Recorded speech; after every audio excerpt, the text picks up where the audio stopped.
In this episode of Man vs. Marriage, it's the love tank.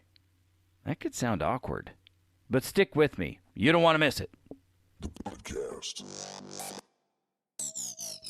How good do you want your life to be? It's truly about becoming the best version of yourself that's possible. This is Man vs. Marriage. The podcast. Welcome back to another episode of Man vs. Marriage. It is I, the Q, Diggity Dog, in the Moran family studio with my bodacious beauty, Jeannie Moran. Hi. How you doing, baby? I'm good. We're here today to talk to you about a concept called the love tank. This was something that was so simply shown and described to Jeannie and I. It was simply a picture that Coach Rita gave us. And it was a tank, or a picture. One side was E for empty, the other side was F for full, and I think there was a heart on it. And she asked us both, where's your love tank? How full or how empty is your love tank? And I never stopped to think about that. I don't, such a simple yet profound concept to say. I mean, we've had people say, ask your spouse, how's your heart? And we were doing the Church on the Way pre-marrieds class, which that was a trip looking back at it. You have a tank. You're doing these things. You're trying to be intentional. You're working on your relationship, trying to improve your communication. You're airing your grievances, being more open to sex.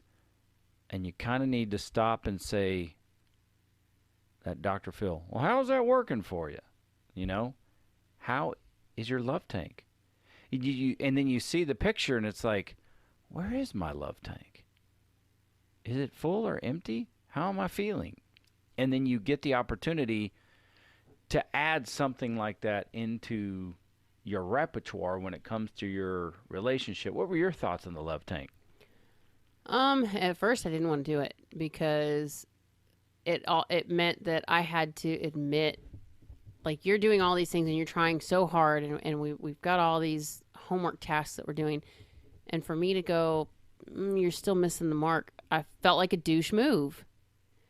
But, that's understandable. But at the same time, had we not done that and checked in and said, okay, where are you? I mean, we did the same thing when we did coffee talks. It's like, where am I from a 1 to 10? Where am I on your scale? It's kind of the same idea. Mm-hmm.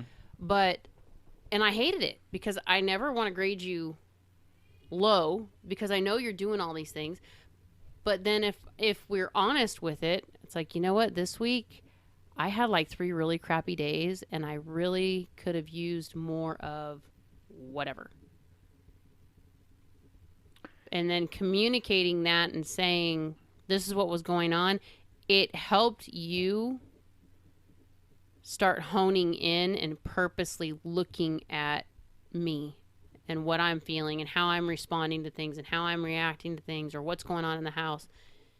And you just started, like, little by little doing those little things without me having to say, I need you to do more of this, or, this is missing. That make sense? Well, it does, but in all actuality, there's a binary purpose there. Gosh, I just sounded really smart. I used the word binary. I like that. And the purpose is this. First of all, no, I'm kidding. What's that? It's the glasses. I'm kidding.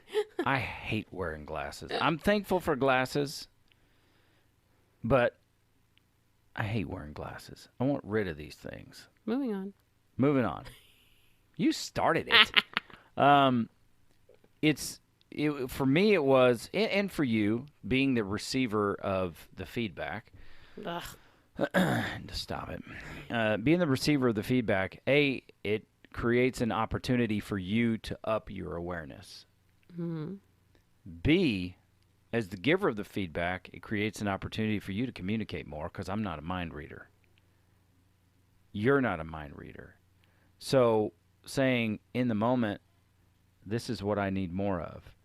Then me gradually, or you gradually taking or using or upping your awareness to say, oh, I see something. Let me do more of this. Those two things, if they can dance together in harmony, it just strengthens your relationship. And then when you get to the point where you're checking in, whatever your process is to check in on your relationship, it's like the survey. How are we doing? It's brilliant. You need to know. If you don't know, I would rather know if things are going crappy or what I'm doing isn't meeting your expectation, because I don't want to be working hard in the wrong direction. True. That is futile to me. And that's why, just talking about in other episodes, it's like doing it on purpose. Well, yeah, I want to do it on purpose, but if it's not meeting the goal I'm setting out to achieve, then I'm working against myself. Mm-hmm. And it is hard. It is hard. And that's why it was like, okay, I need to learn how to say something hard so it doesn't hurt so bad. And I don't know how to say these words. So it's like, honey, I need to say something ugly. But those things will help you. So when you take the time to intentionally talk about, hey, how's your love tank? Or on a scale of 1 to 10, how am I doing? You're actually measuring how the other person feels, how fulfilled, how full are they.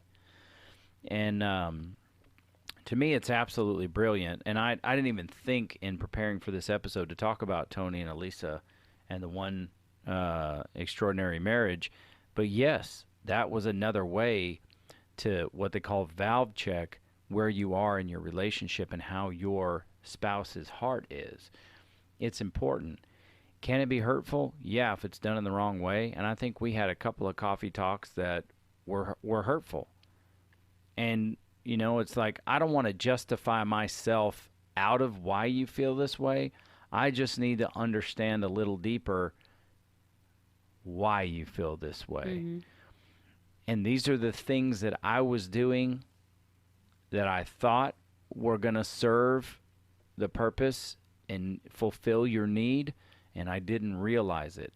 If those remain silent, then you're going to be in a cycle of disappointment. And if you're in a cycle of disappointment for so long, like we've talked about so many times,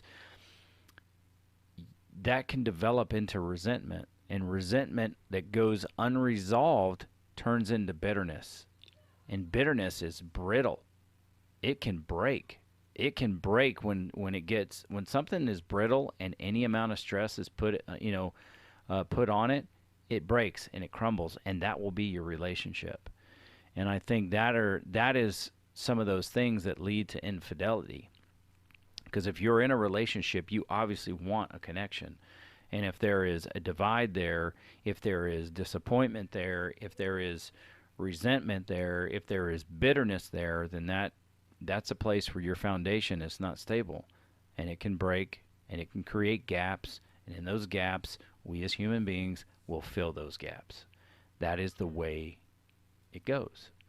Now, maybe you might fill those gaps in other ways. Maybe it's not sex with another person. Maybe it's just completely disappearing into your phone. But maybe it's reading. Maybe it's exercising. Maybe it's eating and making yourself, eating emotionally, or emotional eating and sabotaging your health. There's any number of things that you can fill those cracks with, and it's not healthy to you. Mm-hmm. And I took that entire journey to say that's the value in taking this love tank principle and applying it to your relationship. So, when I looked this up, it was the love tank is filled by couples' connection. It's drained by a couple's disconnection. In life, marriage, it's a journey. It equals like a road trip. And along the trip, you are going to use that love tank. You're going to use the resources within it, so you continually need to fill it. Now, if you're not using those resources, there is a danger that they can be drained, because you can't just say, oh, I told you once, and that means it's that way forever. You have to continually pour resources into it, because like this says, disconnection can open a valve, and that love tank can be drained by those things. And I mean, if you find yourself, or you have found yourself thinking, my relationship is kind of emotionally dead, or we never talk. I don't understand why we never talk. Or maybe we're sitting in the same room, but we're both on our phones with the TV running often. Now, that's not to say the next time you sit down and you want to check Facebook or Instagram or check an email and your wife is doing it at the same time, that your love tank is empty and things are garbage. I'm not saying that. I mean, it does happen where you're both on the phone at the same time. But if it's a customary routine where you don't have some sort of connection, or let's say you are watching a movie together and your spouse is sitting on the phone doing crap instead of engaging with you in the movie, or you're at dinner, you're out to eat. And how many times have we been somewhere and we're eating and both people are sitting there on their phone? Now, it's their prerogative, but what kind of connection is that? They took a selfie and they're both posting it on their phone, and then they're sitting on their phone while they're sitting across from each other with food on the table. It's like, wow. That's not for me. No. Okay? And now maybe their relationship is different, but that is not for me. I didn't sign up for that. I mean, there have been times where Jeanne and I have gone to dinner specifically to talk business and to look up tattoos or to do research for the show. So we're sitting there on our phone for a little while with a purpose. And, you know, some of those times I would get dessert first, and we would just make our meal out of dessert. And that's when I was eating very unhealthy, or I was either on a cheat or something. But if you find yourself feeling like or saying any of these things, or my partner feels distant, or I don't feel like we're connecting, it's probably the result of an empty love tank. And there's all kinds of determining factors or things that you can look at to say, well, that's not my situation. But have you checked? Have you asked your wife, how's your love tank? Now, if y'all have never discussed this, she's going to say, what's a love tank? So have that understanding. I mean, you know, find a way to share this with your wife and give her an idea of why you feel it's important, or why you feel like there's value in discussing the love tank. Set it up, talk about it, come up with your own theory or your own prescription, so to speak. And if you go to the One Extraordinary Marriage page and they discuss the coffee talk, maybe that's better for you. Maybe on a scale of 1 to 10, that works better for you. For Jeanne and I, you know, is it empty or is it full? And why? I like the empty or full better than the numbers, because numbers feel like I'm grading you.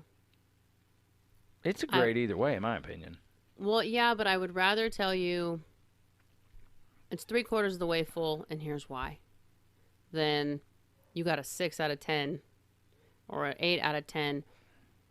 I don't know why it bothers me so much, but it makes me feel like I'm giving you a grade rather than just saying, you know, it's pretty full. I could use a little more of this. Yeah, I'm on half a tank, or you're a 5. I can see where half a tank would feel better than you're a 5. Mm-hmm. And what can you do to fill the tank? Well, here are the things that you can do. And the reason we put the love tank at this spot within the needs is because we've taught you a lot of stuff over the past, 15 or 20 podcasts. And so let's just go back and look at this just briefly. We told you our story. We told you about getting started and how we started. We told you, like, she doesn't think like you, and this is the reason why. Then we went into communication. It was like winning and learning as far as communication goes. We taught you how to say it ugly. We taught you about listening. And you know, this is what I hear you saying. We taught you the concept and the principles of what does that look like. We taught you about having hard talks. We taught you about rules of engagement and arguments. We taught you about buzzwords.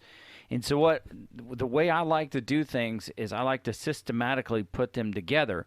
Now you can take the principles that we've taught you, whether it's communication, loving on purpose, and being intentional about what you do, understanding what your needs are, her needs are, and what you want to do to fulfill that. Now we're just kind of wrapping a bow on that side of it and saying, it's time to check. We've got more to teach you, but take the things you're doing and say, hey, how is that working?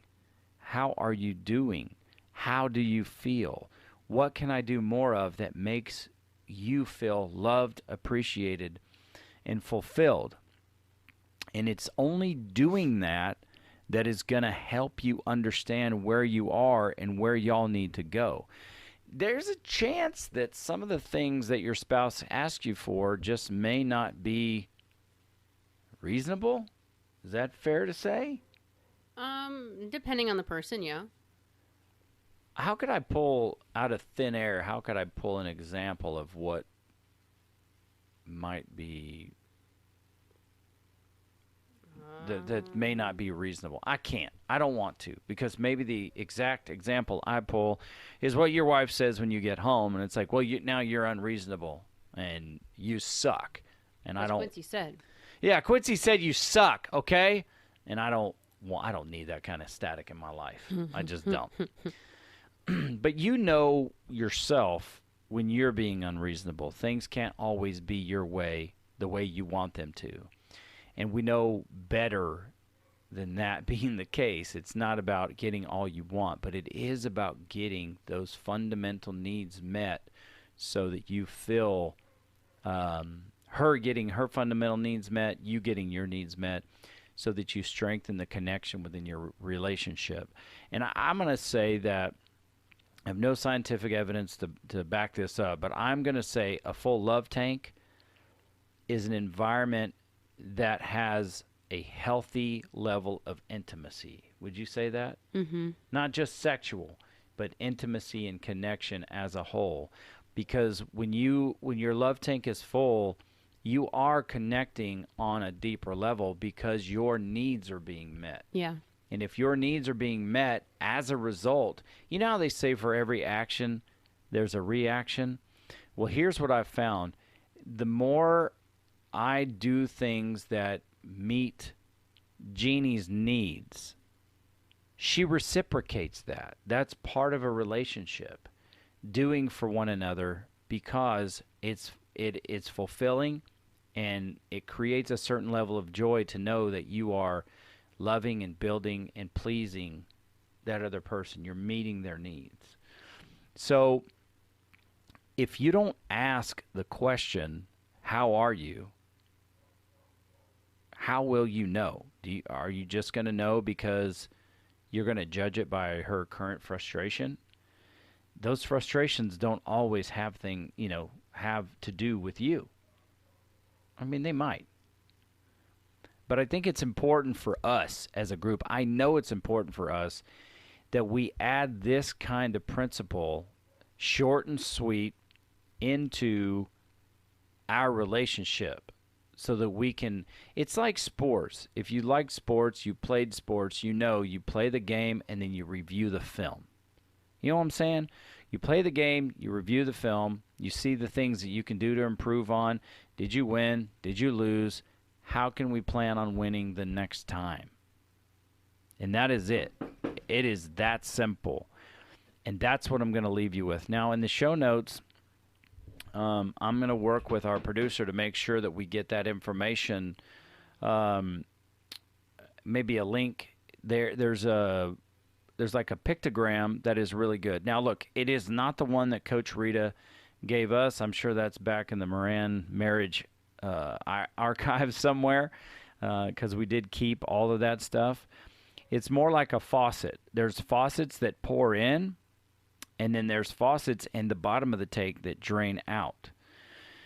And looking at these faucets, it shows you how it's reciprocated and how your love tank gets filled. So positive experiences, emotional support, understanding, affection, reassurance, and together time. All things that we have been talking about.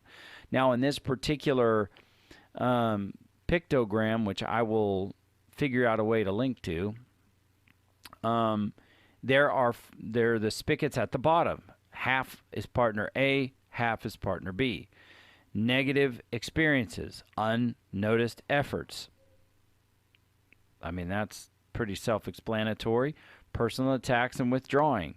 Conflict, broken trust, lack of affection. Those are things that drain the tank.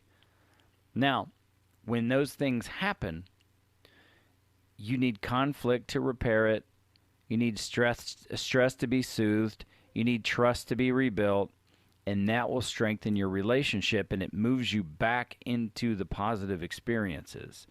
And, you know, the fact is, without looking at this before we planned the show, I went looking for the actual love tank, but before planning this, these things in the positive experience category are the exact things that we've been teaching you on the podcast.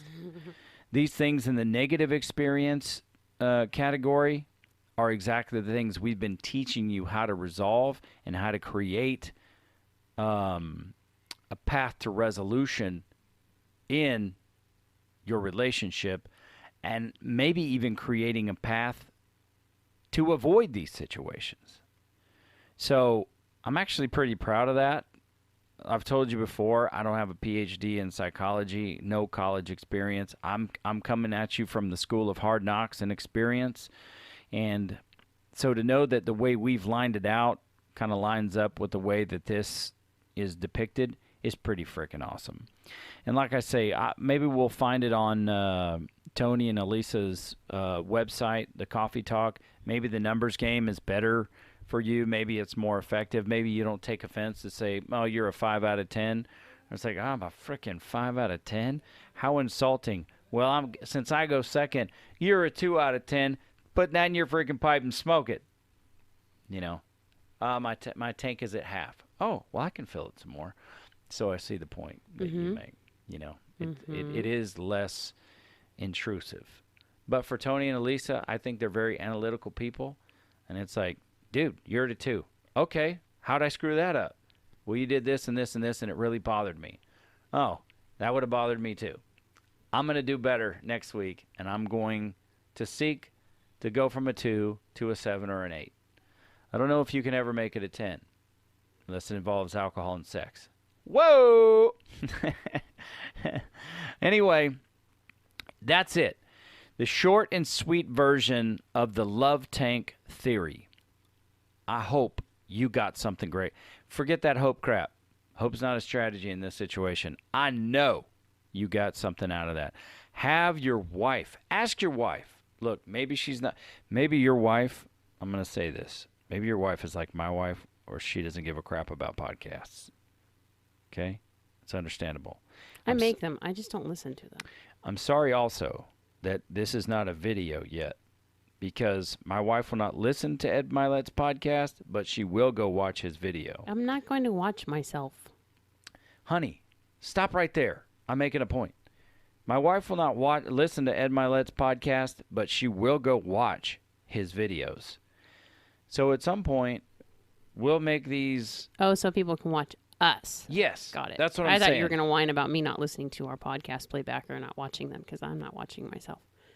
No, I'm saying that if this dude's wife doesn't like listening to podcasts but is more, visual video, it would help if we did these and put them on YouTube instead of just the audio, because it might broaden the horizon if a guy says, hey, check this video out. I'd have to clean the studio then.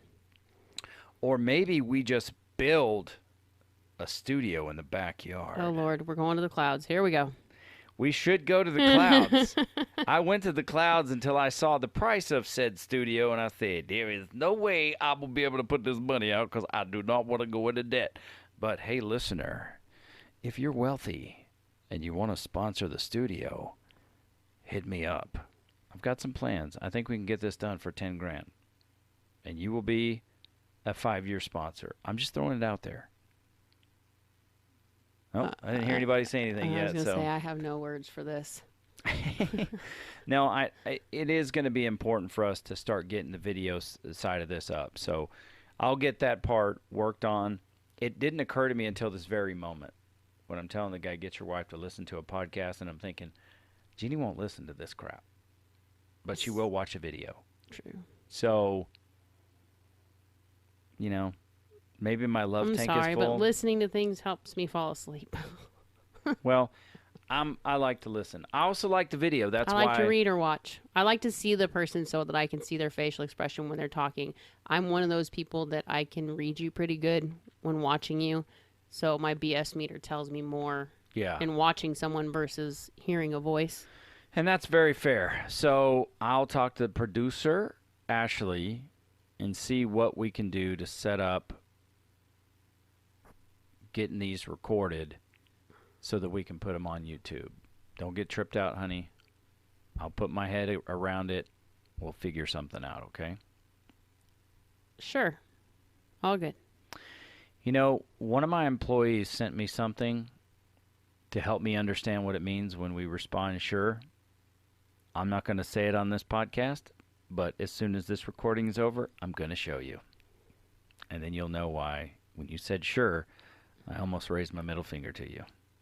But you would never do such a thing, because it's just a finger, and you don't do that. Do you dare me to do it right now? Dare you? Yeah. Show me your finger. Pow! That was not good. Exactly. So now you feel guilty for it. See? Okay. Whereas I can do it twice and not feel a thing. Double jets, baby. Double and jets. you're sure you want to record this on video? Yes, I do. Yes, I do.